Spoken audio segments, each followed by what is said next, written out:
he's just amazing, the amount of work he's doing. I mean, he's supposed to be recovering from cancer, but you wouldn't know it. I mean, look at his program in the last few weeks. He's doing everything. I mean, he's meeting ambassadors. I mean, Privy Council meetings. He's going all over the country doing these visits, and I must say, he just impresses me so much. That man, he's like the Duracell Bunny. You know, he just keeps going. How did he look? He looked good. He looked okay. I think a little bit tired. I mean, on that occasion where he would normally walk to the different venues, he was driven by a car.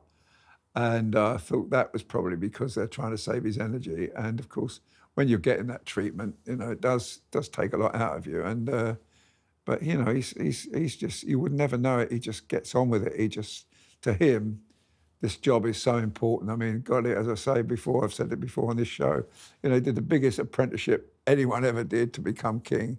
And by God, it's paid off, because I think, in my view, and I think by the number of the people that turn up to watch him on these engagements, many people think he's doing a brilliant job.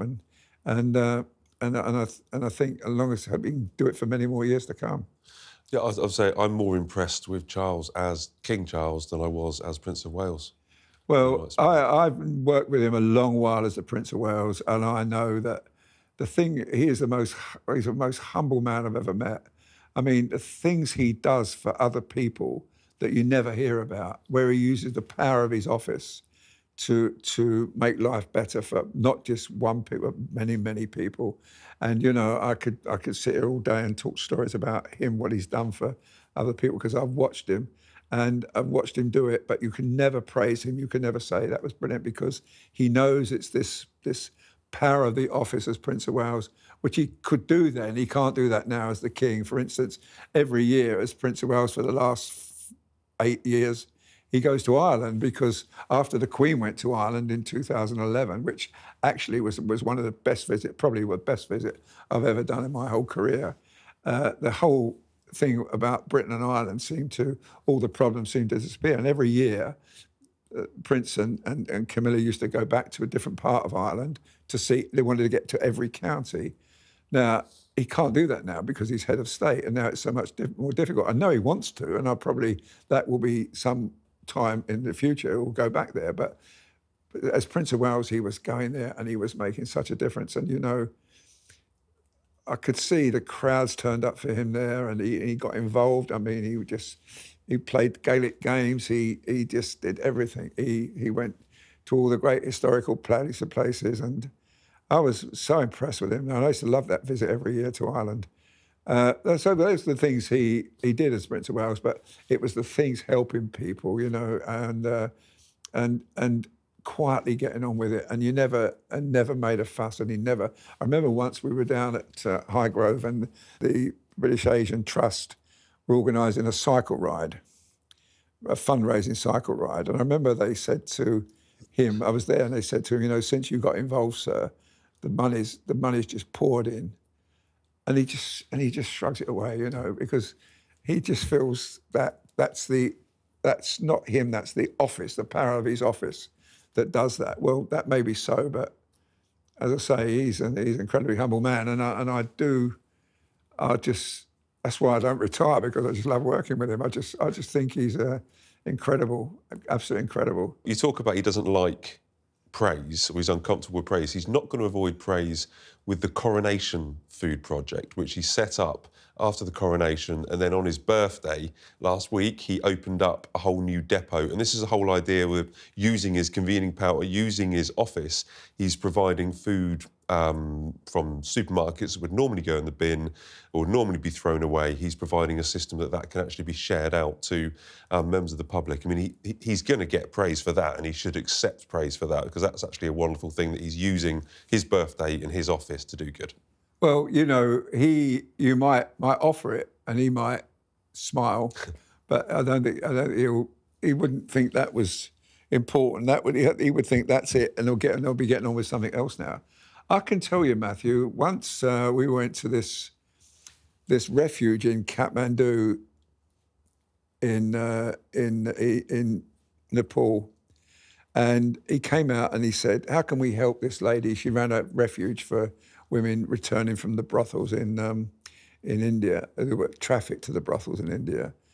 And through the Sun newspaper, I mean, we sold a limited edition of one of his paintings of the Himalayas. And we raised, I think, over nearly £80,000. And we bought a nice piece of land for this woman to build a proper centre. And that was him. That was his inspiration to do that. It was his idea to work with the Sun newspaper to make this happen. And we could have sold, it was a 250 limited edition, could have sold 1,000. But he used, and it's because of that, this woman has now got this beautiful centre. And she's helping lots more people. That's just one of the things he does. You don't know about it. I know about it because I got involved in it.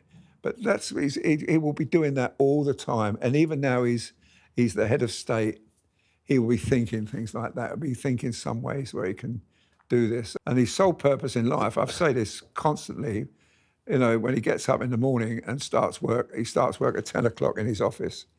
And his whole purpose of his day is to do good for others, never for himself. And that's what makes him, in my view, probably the most humble man I know.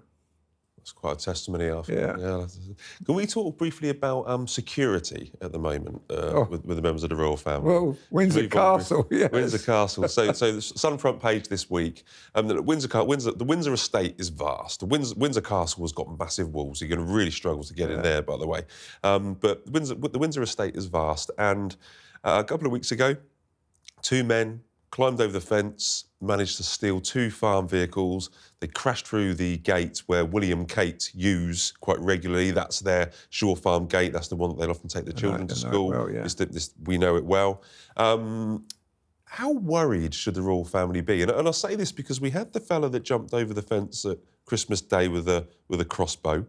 We had, earlier this year, there was a chap that, and it didn't get massively reported because he was held for under the Mental Health Act, but he did get to the garden by Windsor Castle. And now we've got this, it was a late night incident. The Waleses were asleep in Adelaide Cottage. There would be security there. It's an impossible place to defend from burglars, the Windsor estate, because these are fences rather than the walls of the castle. And it's vast, the estate. It's vast, no, of course, yes, I agree, yeah. Well, they must be kind of worried. I bet they've been burning the midnight oil trying to sort that one out. But listen, I mean, Michael Fagan got in the Queen's bedroom at Buckingham Palace. Look, you know, nothing's perfect. And that was all because events just all fell into place where one was going off duty and one was coming off duty and he just walked in the room. Look, this can happen. But I mean, imagine that's quite frightening. I'm sure William would be quite concerned about that. And I imagine that... but they've got so much security, you know, it's all sort of everything, but smashing through a gate, I mean, that's just incredible. Yeah, well, I think there's layers of security. That's right, yeah. So I think if they'd turned left instead of right, yeah, you know, they would have I think if you'd gone anywhere policed. near the royal apartments, there would have been, I bet it's very well policed, and I imagine that questions would be asked, but I mean...